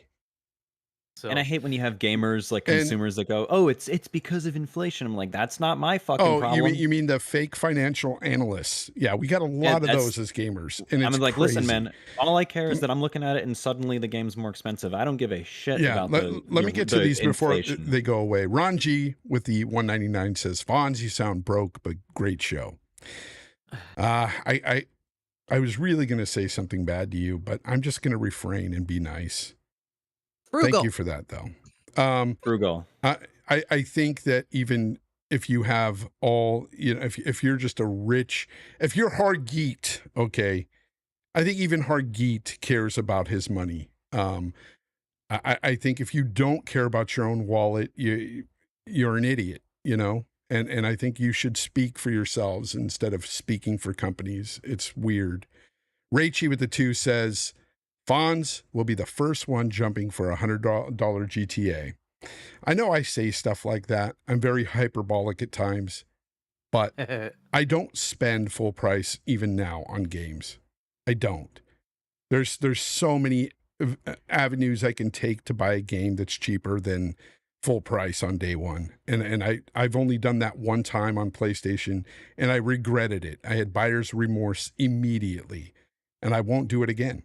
So Ron G, thank you for the $1.99. He says, if you don't got no money, take your broke ass home. Again, I don't know, man. Speaking a little bit like a corporate shill. I'm assuming all these people are joking, but if you are being serious, I hope he is. Yeah. But anyways, getting back to the topic, Hargi, yeah, what you had something to say? I'll add some more fun to this, right? Yeah. So just recently, we finally got some conclusion to the Apple Store saga, and why that's relevant. I'll bring it back, but Apple, when they introduced the iPhone, they decided to create this closed ecosystem, and well, that kind of translated well equivalently on console, right? So when the consoles were doing this, basically in the 360 gen, where you could start buying games, you had one store. That store was curated by them, right? It used to be you bought physical stuff, right? You went and bought a game disc from a store. Well, it had to be curated by that platform. So that's how it always worked, right? But now we had these digital stores, and you look at the iPhone, and they did the same thing. They locked it down. The consoles have locked theirs down. Well, Apple just got pushed to say, no, you got to allow other stores, other payment methods, right? So that's now something they're going to have to deal with. If that happens, and that seems to be the direction, you can then just kind of see that happening on the console too, because it's the same problem, right? You can't then say, then why is it PlayStation or Nintendo or Xbox are locked to their specific stores? Why can't I have other stores? For instance, Steam. Why can't I buy my game on Steam and play it on my PlayStation? Why is that a thing, right? It's the same question. So why not? If that happens, which it likely will, this becomes much more interesting, right? Because then you could literally have the Xbox store on a PlayStation. You now have Game Pass on a PlayStation. And the subsidized console model just goes away forever, basically. Goes away forever. It's done. You can't have subsidies now. It can't be. It's got to be. You get a profit per box. And in this world, the differentiation becomes more, what are you doing as an ecosystem? What are you providing for that box that's going to be compelling, right? Hardware-wise, software-wise, what's going to make it a compelling box for that person? But you're not going to get these cheapo things. It's not going to happen anymore. So you're kind of stuck in that world, and this just kind of solidifies it. You made up that's a great point you're bringing up, because I was talking to Colt yesterday, and I was telling him, we were talking to each other about this, and I said, even for the sake of argument, let's say it was the tariffs. Guess what happens if the tariffs get taken away tomorrow? These prices aren't going down. Nope. These prices aren't. You will have $80 games no matter what. It is set in stone. That is where we're at today. Are permanent. Xbox. Let's talk about Xbox. So they had their earnings call. Xbox content and services increased by 8%. Gaming for them grew overall 5%. Their Xbox hardware declined 6%. What do they think it's going to do now, by the way, with these prices? I think it's going to plummet. They're not selling these consoles for these prices. it's crazy that Xbox is doing this after they've talked about having the great revenues and the gaming's up, and they're going to do this. I'm just blown away that we're at the point now where we have $80 games. That's where we're at. It's insane. And I'm going to put up a graphic right now of their price hikes, by the way, because I think it's visually it's very shocking. Because when I first heard about the price hikes, I was like, man, that sounds like a lot. 28%, 25% with some hardware. It shows here the Xbox Series S, the 512 gigabyte model for $380. But the one that really gets me is that Series X Galaxy Edition for $730. Now, mind you, it has 2 terabytes of storage. So does PS5 Pro. So does PS5 Pro. Exactly where I was But it doesn't going. have a disk drive, right? The PS5 Pro doesn't have a disk drive, but in today's day and age, disk drives are so fucking irrelevant for 90% of the gamer. And it just pisses me off that we're at a point where we have a $730 console on the market, period.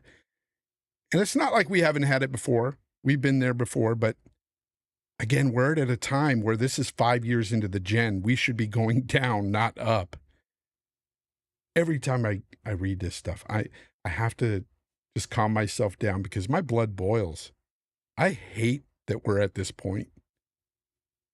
I hate where we're at with AAA gaming. It's so disgusting. Expect this to be the floor. I'm just telling you, the next gen consoles, they're going to be $700-800. And that's what I was going to say too. 2 months ago, or even longer, when the PlayStation 5 was announced at $700, we told everybody, Hargeet, on this show, we said, expect next gen to be $700. We were laughed at, mocked. I had people on Twitter telling me I'm crazy. And people were telling me exactly why. Well, here's the thing, Jake. People were telling me, but they subsidize. I said, that shit ain't happening no more. That's dead. It's not going to happen anymore. And I was fucking right. And now we're at the point where we've got $730 on a console that was 5 years old. It's crazy. I broke down and then you still defend this. Anybody that defends this stuff, I'm baffled. I'm baffled.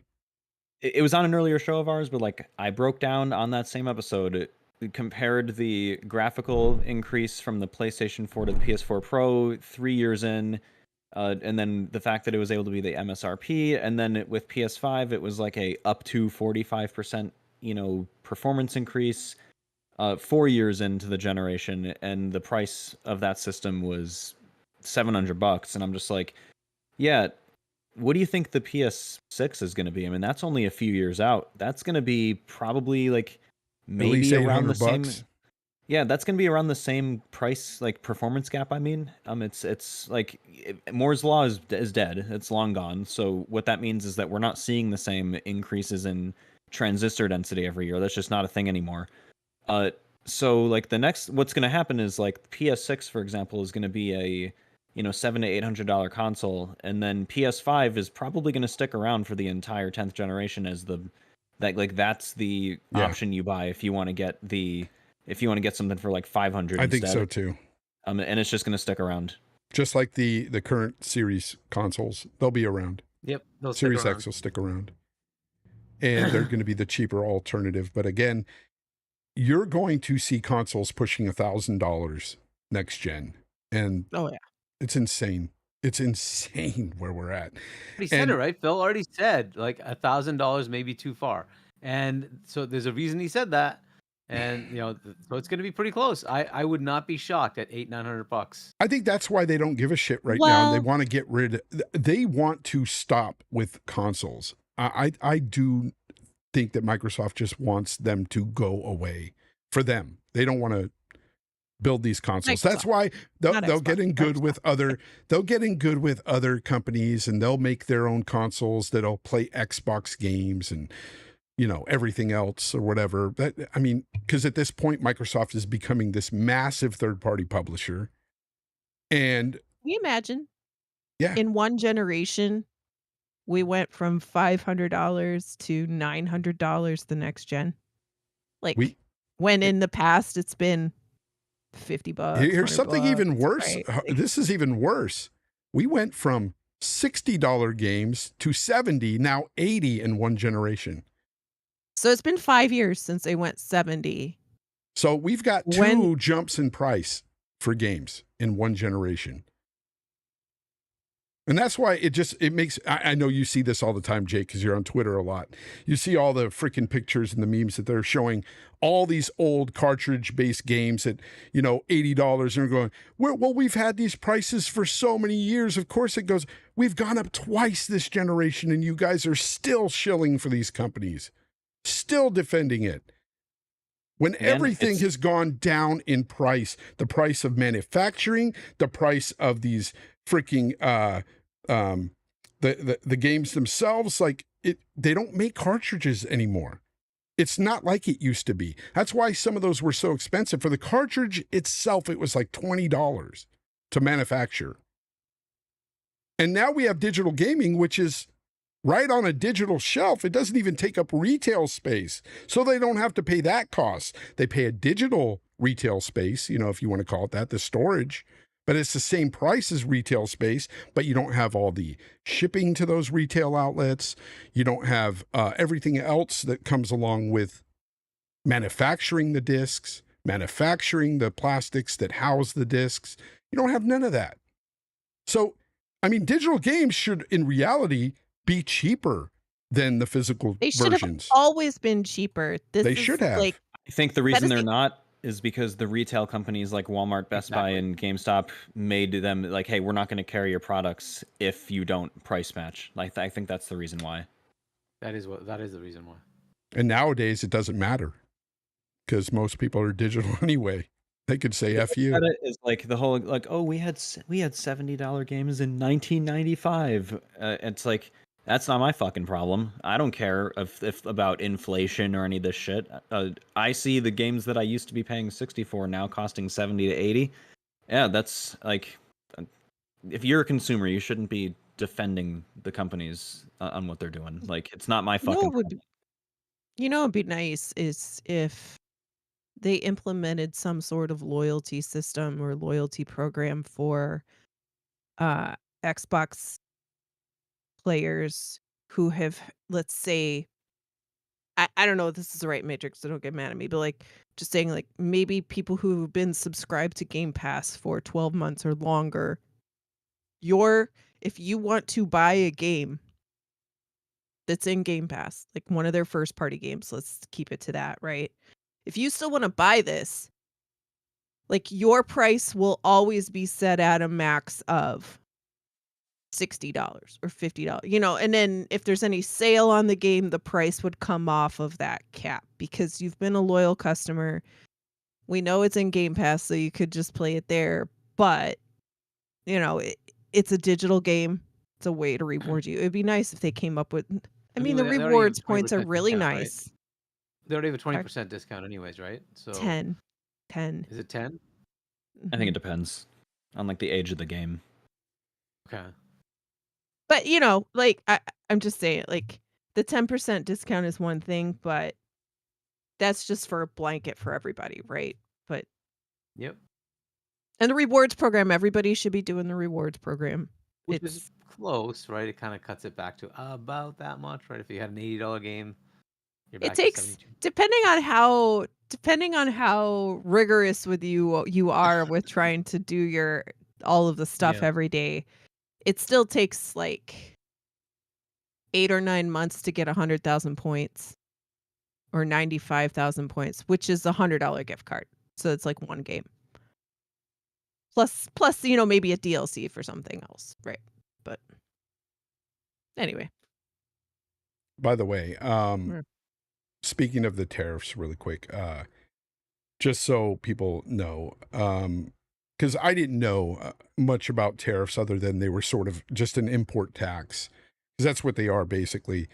I didn't know exactly how they worked until I looked into it. And for reference for people that need to know how they work, you basically take China's 145% tariff. You take that and you multiply that by the number of the units being shipped times the price of the manufacturer's invoice for those products. That is how you get the tariffs, and that is how it works. That's how they're applied. They're not applied onto the sales, the final sales of the console. It's not that final Inventory price. based. It's what the units being shipped times the manufacturer's invoice for those units.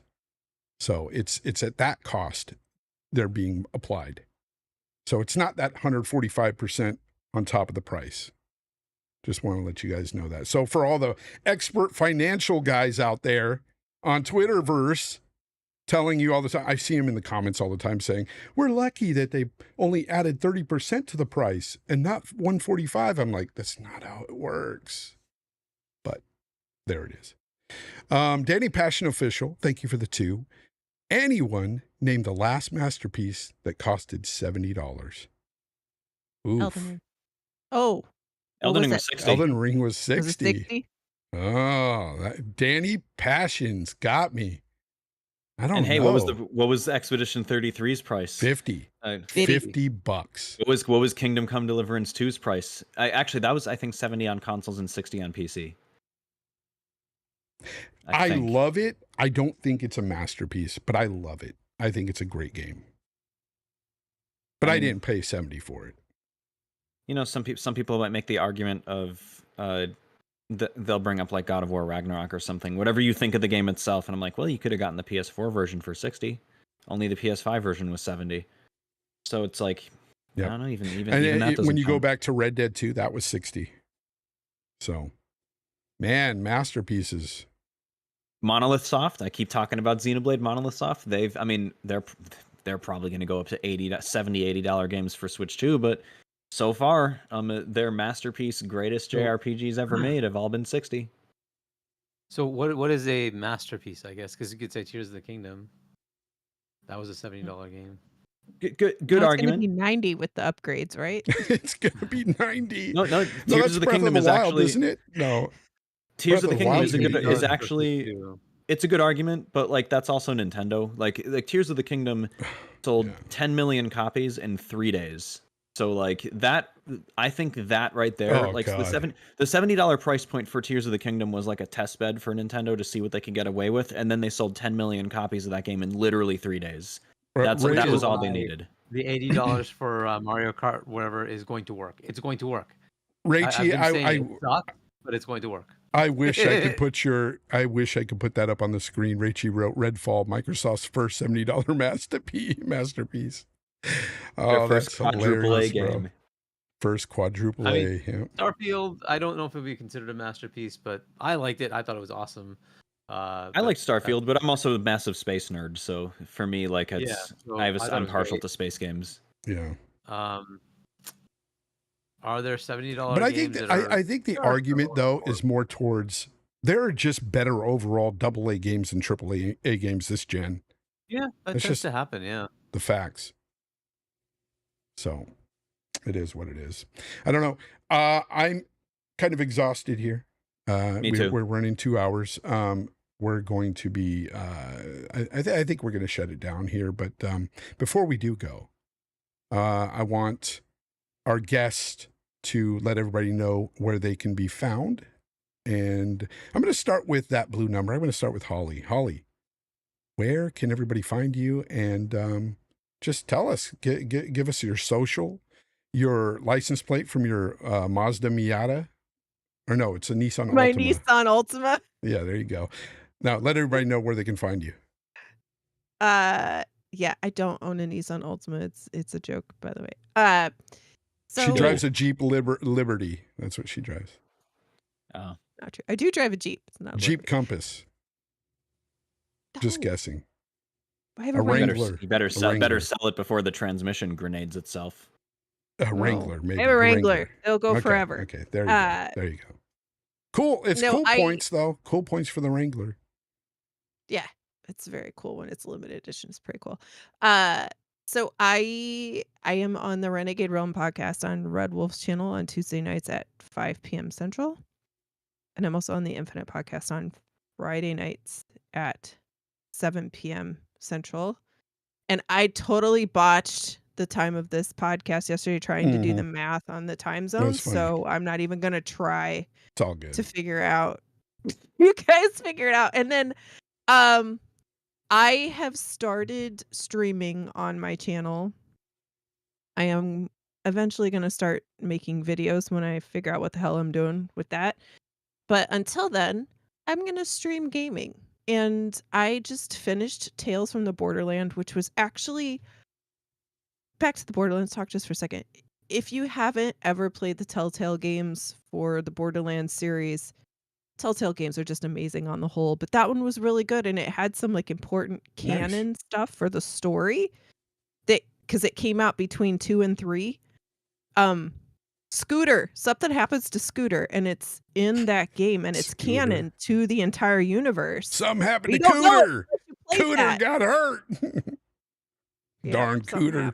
Something happened to Scooter. Hey, catch a ride. So I did that. And I've started Oblivion Sundays. So tomorrow I'm gonna stream some Oblivion, and yeah, I'm just streaming throughout the week, different games. But May 13th, it's all Doom.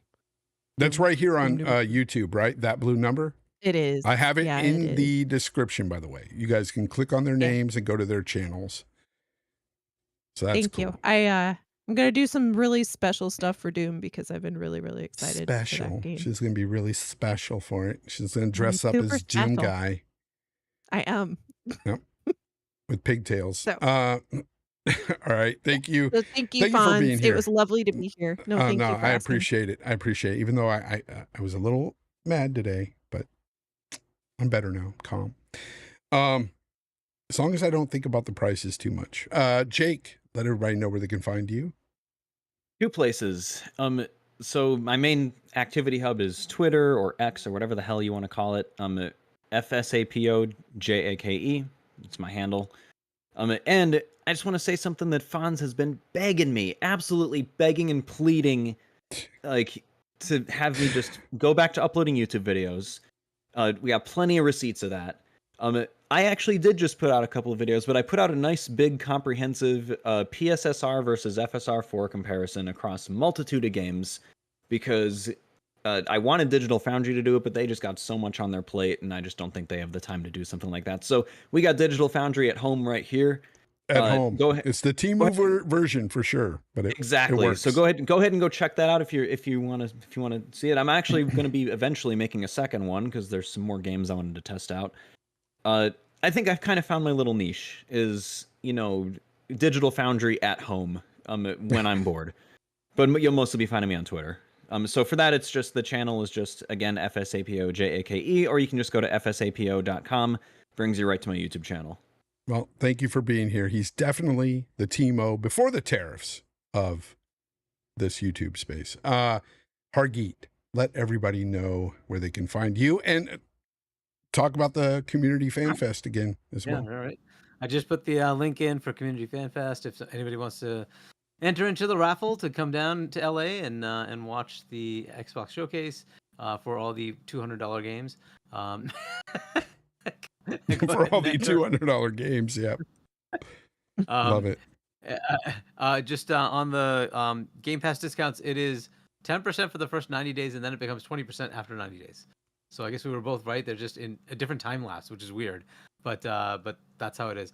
And then Metaphor, $70 game. That is considered a masterpiece, is it not? But anyways, so that was a $70 game. If you want to subscribe to my channel, HargeetChani1 on YouTube, you want to pick up my book, shop.chani.us. I'll be on with WebDave tomorrow, 7 p.m. U.S. Eastern Time. Check that out. And then I'll be on with Double Barrel Gaming with Boom on Wednesday at 7 p.m. U.S. Eastern Time. Check that out as well. And then I'll be on with C-Money and Doodle on Friday. And that'll be at 8-ish p.m. U.S. Eastern Time. And we'll be back next week. We'll see what happens.